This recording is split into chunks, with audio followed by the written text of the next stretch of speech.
Assalamualaikum warahmatullahi wabarakatuh.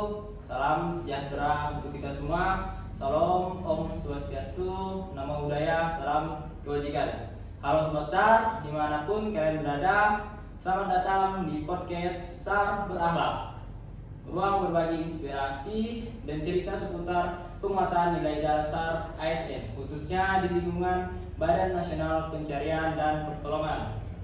Nah, di sini kita bakal ngobrol tentang core value nilai ASN berakhlak. Nilai-nilai yang menjadi pegangan para rescuer saat bertugas, mulai dari pelayanan, tanggung jawab, kompetensi, kerjasama, sampai loyalitas dan adaptasi di lapangan.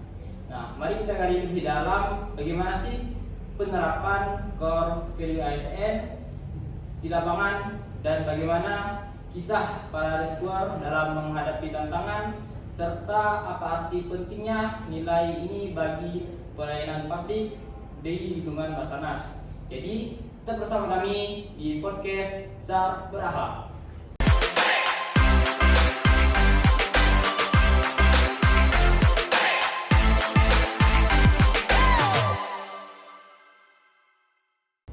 Nah, sebelum itu Pak, perkenalkan, izin perkenalkan diri dulu Pak, siapa namanya?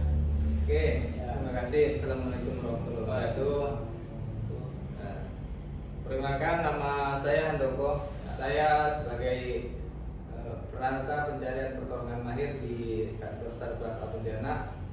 Untuk saya sendiri sudah berdinas atau bertugas selama dari tahun 2007 sampai sekarang kurang lebih 18 tahun. Itu. Oke, jadi itu dia teman-teman, perkenalan singkat dari narasumber saya yaitu Bapak Handoko. Nah, sekarang kita masuk di pembahasannya mengenai nilai-nilai core value ASN berakhlak.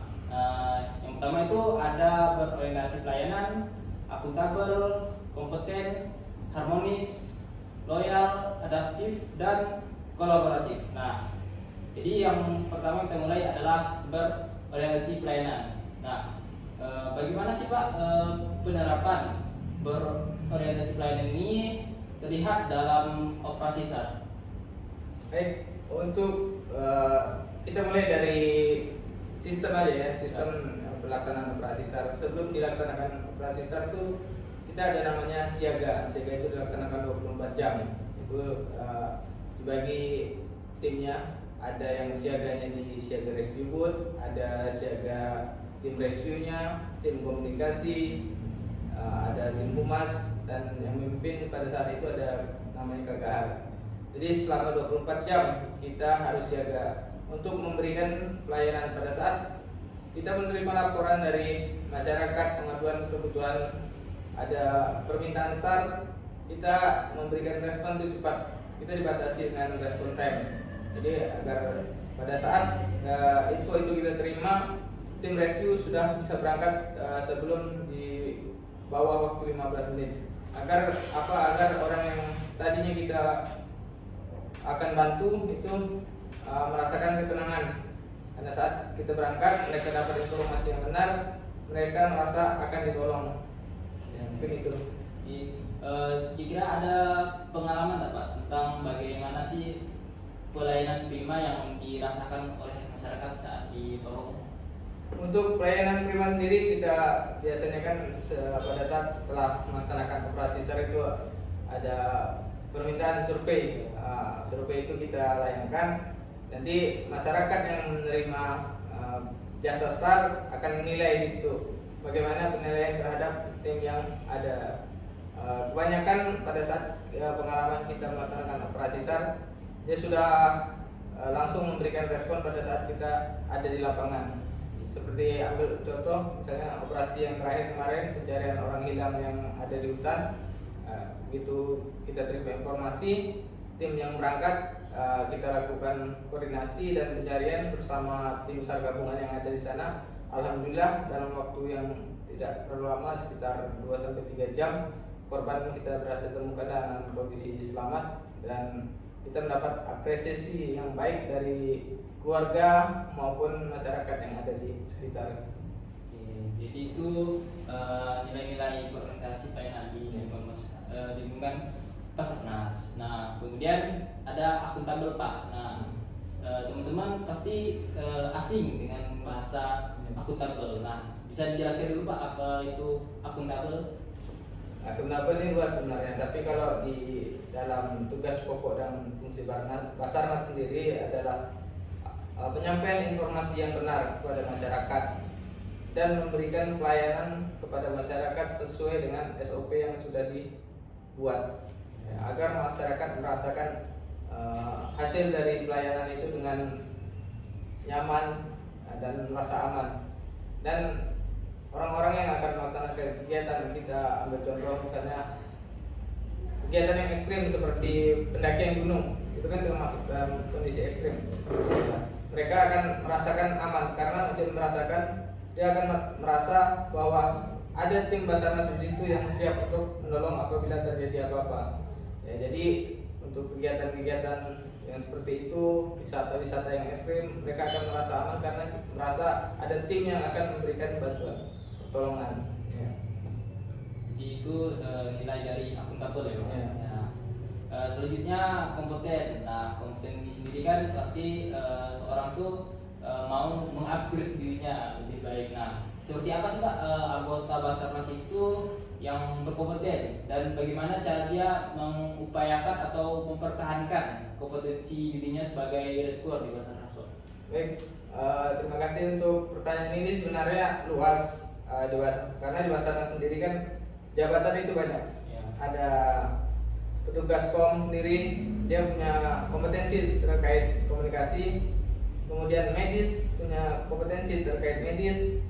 ABK dia punya kompetensi khusus terkait kapal. Ya. Kemudian yang paling bersentuhan dengan si korban langsung ini tugas seorang peranata pencarian dan pertolongan atau rescuer. Dia akan berhadapan langsung dengan masyarakat.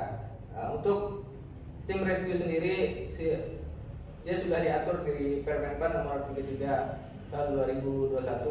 Di situ ada item-item yang harus dilaksanakan. Di situ sudah menjadi tolak ukur kesiapan seorang rescuer. Apabila dia melaksanakan semua kegiatan tersebut, dia akan diuji lagi dengan namanya uji periodik. Ya. Apakah dia mampu? Kalau dia masih tidak mampu, dia harus meningkatkan lagi kemampuannya sehingga pada saat uji periodik dia harus lulus. Ya. Itu bukti kompetensi bahwa setiap tim rescue yang akan menolong ini memiliki kemampuan yang dibutuhkan. Misalnya dia perlu pertolongan di air, dia diuji kemampuan teknisnya di bidang pencarian di air, dia harus lulus. Jadi setiap pekan kita akan melaksanakan namanya latihan keterampilan. Disitulah kita akan meningkatkan kompetensi kita sebagai seorang penolong.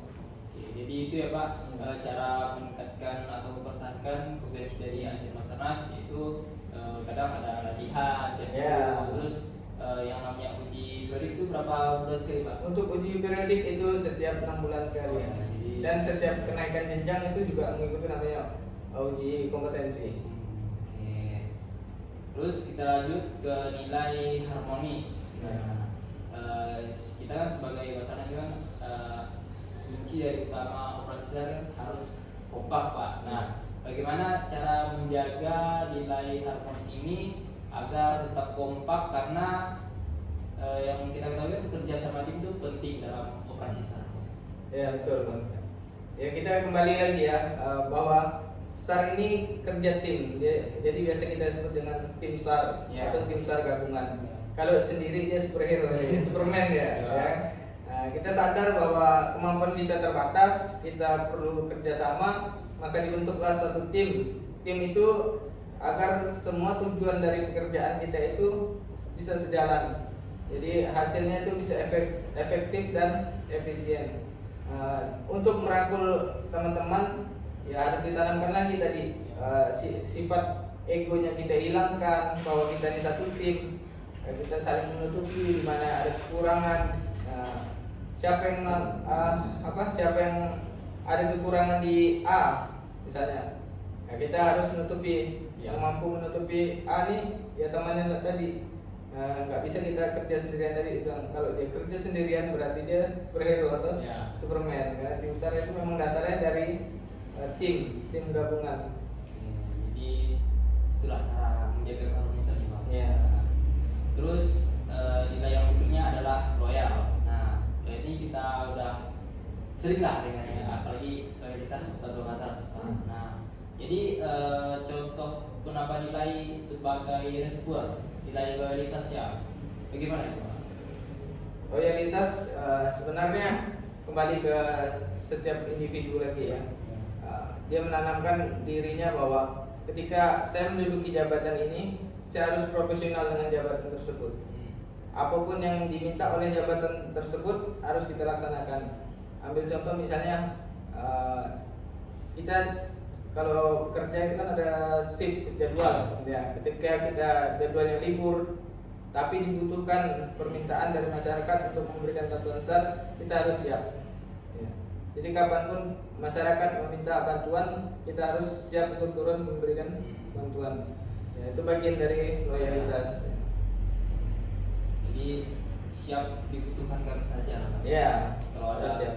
panggilan Ya, on call ya. Ya. Oke, terus ada adaptif nih Pak. Nah, adaptif ini kan bagaimana kita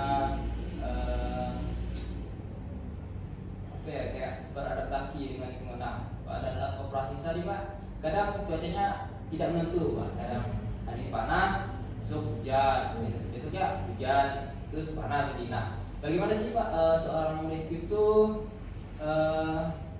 menghadapi dan dengan kondisi alam yang berubah-ubah? Oke, untuk ini biasanya memang ada bahasa yang sering keluar itu, kalau apalagi kalau di air ya. Ya. Kalau orang dalam kondisi buruk atau nelayan kalau cuaca buruk ya kan istirahat. Ya. Tapi kalau SAR begitu cuaca buruk kadang memang harus bekerja ya. Jadi udah ditanamkan mindset di teman-teman rescue biasanya apa yang harus kita persiapkan pada saat kita akan melakukan pertolongan, karena pada saat kita memberikan pertolongan jarang dalam kondisi yang baik, pasti kondisinya buruk, cuacanya buruk. Jadi kita harus menilai lagi. Kalau dia memang tidak mampu untuk misalnya gelombang yang terlalu tinggi 5 meter, kita tunggu, kita cari celahnya bagaimana, kita tentukan alur apa yang akan kita gunakan. Misalnya bisa menggunakan kapal, kita gunakan kapal. Mana yang lebih efektif untuk melakukan pertolongan. Dan jangan lupa kita harus sering berkoordinasi. Kalau untuk masalah cuaca kita koordinasi dengan BMKG ataupun dengan kapal-kapal yang ada di laut. Bagaimana kondisi di lokasi pada saat itu, apakah mungkin untuk kita melakukan pertolongan atau tidak. Ya, lebih banyak kita dari koordinasi itu kita dapat informasi untuk menentukan strategi apa yang akan kita lakukan untuk pertolongan.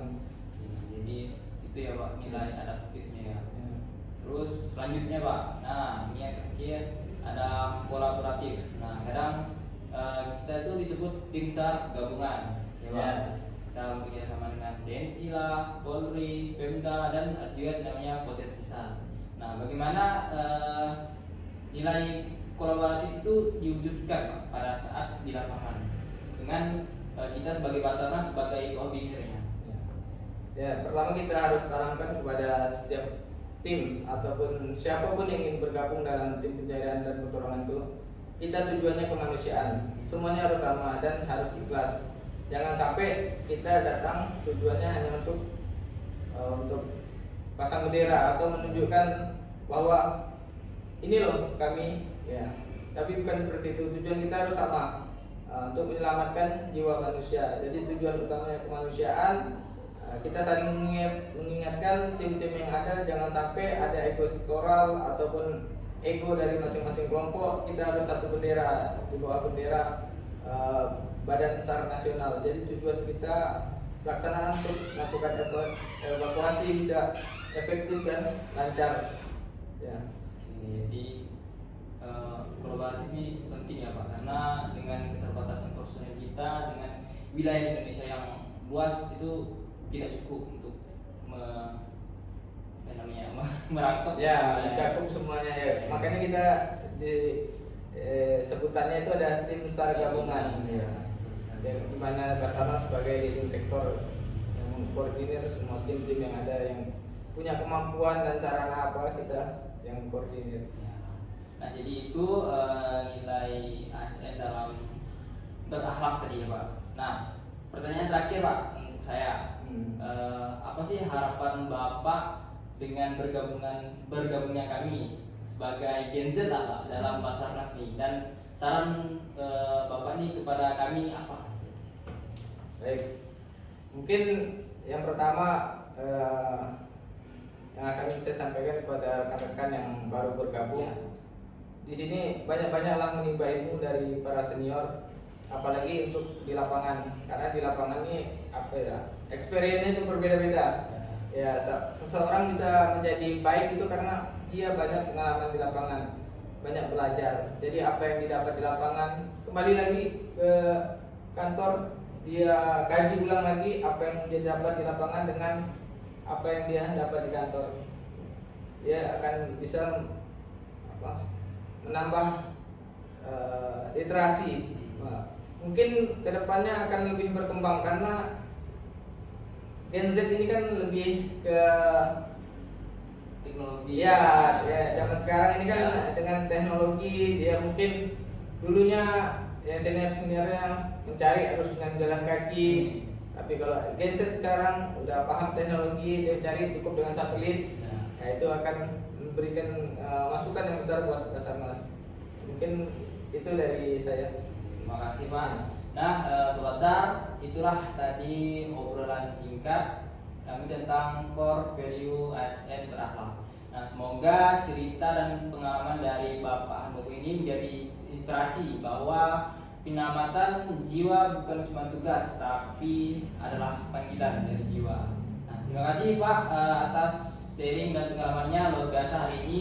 Semoga apa yang Bapak bagikan itu bisa menjadi penyemangat buat kita semua dan terus berpegang pada nilai berakhlak baik di lapangan maupun dalam kehidupan sehari-hari. Oke, Sobat SAR, terus dukung Basarnas dalam misi kemanusiaan dan jangan lupa terapkan nilai berakhlak di kehidupan sehari-hari. Sampai jumpa di video berikutnya. Tetap semangat, tetap tangguh. We are family. Afiknam, Jagat, Samagram, selamatlah alam semesta. Assalamualaikum warahmatullahi wabarakatuh. Salam Om Swastiastu, Namo Buddhaya, salam kebajikan. Dadah. Terima kasih.